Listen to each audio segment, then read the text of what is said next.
değerli izleyiciler, yeni hemen eşkin olarak hal-hazırda sizler için Bine Savkız arasında Dövran İnşaat deyilen arazide kanala satmamış, sağ taraftan 150 metre mesafede 2 sotun içinde 4 odalı muhteşem bir evimizi çekilişinde Allah alana da satana da hayır versin. Evin arkasında rahat hareket etmek mümkündür.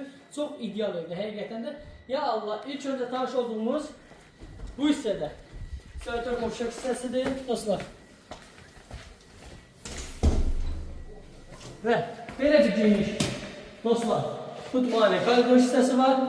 Bu hissede birleşik mektop hissesi. Ve bu hissede yerleşik şan otağı, isteyen olsa gardırob otağı edebilirler. Ve böyle bir geniş zamanlar gördüğünüz için HG'lerde çok süper evde. Birinci geçimde yatakları.